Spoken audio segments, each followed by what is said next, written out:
तोंडातून फेस आला आणि 14 जणांनी जीव गमावला। पुणे पिंपरी हादरलं, विषारी दारूने बळी घेतला। हातभट्टीची अवैध दारू पिणं महागात पडलं। पुणे आणि पिंपरी चिंचवडमध्ये गेल्या 48 तासात जे घडलं त्याने संपूर्ण महाराष्ट्र हादरलाय। एका मागोमाग एक मृत्यू, काहींना अचानक चक्कर आली, काही जणांच्या तोंडातून फेस आला, तर काही जण रुग्णालयात पोहोचण्याआधीच कोसळले। आणि आता या सगळ्यामागे समोर येतंय एक भयानक नाव, विषारी दारू। फुगेवाडी, दापोडी, हडपसर, काळेपडळ या भागांमध्ये अचानक मृत्यूचं सत्र सुरू झालंय। घरातला माणूस सकाळी बाहेर पडला, पण रात्री त्याचा मृतदेह घरी परतला। कुणाचा भाऊ गेला, कुणाचा बाप गेला, तर कुणाच्या घरचा एकमेव कमावता माणूस कायमचा निघून गेला। सगळ्यात धक्कादायक बाब म्हणजे स्थानिकांचा आरोप आहे की हे सगळं हातभट्टीच्या विषारी दारूमुळे झालंय। दरम्यान सर्व मृत्यू विषारी दारूमुळेच झालेत याचा अजूनही पुरावा नाही असं पोलीस सांगतात। पण मग एकाच परिसरात एकाच वेळी इतके मृत्यू कसे झाले? अनेकांना चक्कर का आली? तोंडातून फेस का आला? आणि जर ही विषारी दारू नव्हती तर मग नेमकं होतं तरी काय? याचाच सविस्तर आढावा या व्हिडिओतून आपण घेणार आहोत। त्यासाठी हा व्हिडिओ शेवटपर्यंत पहा आणि टाइम्स नाऊ मराठीला लाईक, फॉलो आणि सबस्क्राईब करा। पुणे आणि पिंपरी चिंचवड परिसराला विषारी दारूच्या प्रकरणाने अक्षरशः हादरवून सोडलंय। गेल्या 48 तासात तब्बल 14 जणांचा मृत्यू झाल्याची माहिती समोर आली आहे। फुगेवाडी, दापोडी, हडपसर आणि काळेपडळ या भागांमध्ये हे मृत्यू झाले असून अनेक जण गंभीर अवस्थेत उपचार घेत आहेत। स्थानिक नागरिकांच्या मते या परिसरात मोठ्या प्रमाणात अवैध हातभट्टीची दारू विकली जात होती। ज्यांनी ही दारू प्यायली त्यांना अचानक चक्कर येणं, उलट्या होणं, तोंडातून फेस येणं असे प्रकार सुरू झाले। काही जण जागीच कोसळले, तर काहींचा रुग्णालयात उपचारादरम्यान मृत्यू झालाय। या प्रकरणात योगेश वानखेडे नावाच्या आरोपीला अटक करण्यात आली आहे। त्याच्यावर याआधीही अनेक गुन्हे दाखल असल्याची माहिती समोर येते। मृत्यूचं सत्र सुरू होताच तो स्वतः पोलिसांसमोर हजर झाला आणि त्यानंतर त्याला अटक करण्यात आली। तो सराईत दारू विक्रेता असल्याची माहिती समोर येते।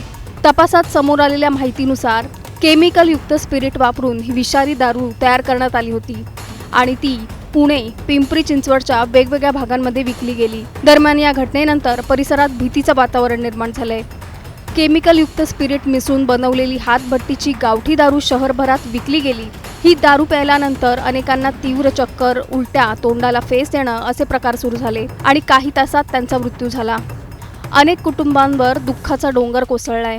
काही घरांमध्ये तर एकमेव कमावता व्यक्तीच गमावल्याने कुटुंब उद्ध्वस्त झालंय। फुगेवाडी आणि दापोडी परिसरात एकाच दिवशी अनेक मृत्यू झाल्यामुळे संपूर्ण भागात घबराट पसरली आहे। मृतांच्या नातेवाईकांचा आरोप आहे की परिसरात अवैध हातभट्टीची दारू खुलेआम विकली जात होती, पण तरीही पोलीस आणि प्रशासनाने वेळेत कारवाई का केली नाही हा प्रश्न उपस्थित होतोय। दरम्यान पोलिसांनी मात्र वेगळी भूमिका घेतली आहे। काही मृत्यू हे वेगवेगळ्या कारणांनी झाल्याचा दावा पोलिसांकडून करण्यात येतोय। काहींना दारूचं व्यसन नव्हतं, काहींना अचानक चक्कर आली, तर काहींना धक्का बसल्याने मृत्यू झाल्याचं सांगितलं जात आहे। अशा प्रकारे कोणत्याही प्रकरणामध्ये दारू प्राशन करून किंवा विषारी दारूमुळे मृत्यू झाला आहे यासंबंधी कोणत्याही प्रकारची थेट किंवा कोणत्याही प्रकारचा जबाब आमच्यासमोर आलेला नाही आहे। वेगवेगळ्या घटना आहेत, वेगवेगळ्या घटनेमध्ये नातेवाईकडून आलेले वेगवेगळे कारण आहेत। तरी यासंबंधी प्राथमिक स्तरावर जे नातेवाईकांनी जबाब आम्हाला दिलेले आहेत या संबंधाने आम्ही प्राथमिक जबाब नोंदवलेले आहेत। त्यानंतर आम्ही यासंबंधी डिटेल आणि सखोल चौकशी करणार आहोत। मात्र इथंच संशय अधिक गडद होतो, कारण मृत्यूपूर्वी अनेकांना चक्कर, अस्वस्थता आणि तोंडाला फेस येण्याची लक्षणं दिसली होती। त्यामुळे स्थानिक नागरिक पोलिसांच्या भूमिकेवर प्रश्न उपस्थित करतायत। सध्या सर्व मृतदेहांचे पोस्टमॉर्टम सुरू असून मेडिकल रिपोर्टची प्रतीक्षा आहे। पण तोपर्यंत पुणे आणि पिंपरी चिंचवडमध्ये भीतीचं सावट कायम आहे। या घटनेमुळे नागरिकांमध्ये संतापाची लाट आहे, कारण एकाच परिसरात एवढ्या मोठ्या प्रमाणात मृत्यू होणं आणि त्यात अनेकांना सारखीच लक्षणं दिसणं हा फक्त योगायोग आहे का असा सवाल आता जोर धरतोय। दरम्यान फुगेवाडी आणि दापोडीमध्ये नेमकं काय घडलंय? हे सगळे मृत्यू खरंच विषारी दारूमुळे झाले आहेत? शहरात इतक्या मोठ्या प्रमाणात केमिकलयुक्त दारू खुलेआमपणे कशी विकली गेली? पोलीस आणि प्रशासन झोपेत होतं का? या अवैध धंद्याला कुणाचा आशीर्वाद होता? आणि सर्वात महत्त्वाचं म्हणजे 14 मृत्यू झाल्यानंतरच प्रशासनाला जाग का आली? पुण्यात घडलेलं हे मृत्यूचं सत्र नेमकं कुणाच्या निष्काळजीपणामुळे घडलंय? विषारी दारूचा काळा बाजार थांबवण्यात प्रशासन अपयशी ठरलंय का? यावर तुमचं मत काय आम्हाला खाली कमेंटमध्ये नक्की सांगा आणि चॅनलला सबस्क्राईब करा. आमच्या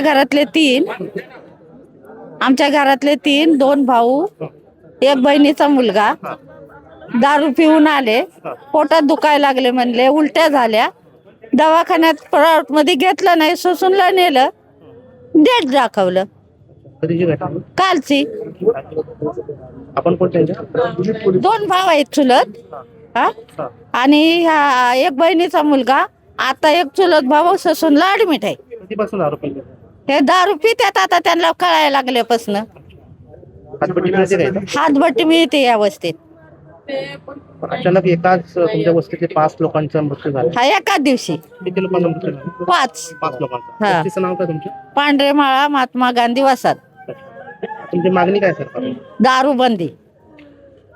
आम्हाला दुसरं काय नको. या पुणे एरियात जवळपास दारू नाही पाहिजे. 3 वाजल्याच्या दरम्यान उपचार म्हणजे दाखल करून घेण्यापूर्वी तो मयत झाला होता. बाथरूममध्ये चक्कर येऊन पडला होता.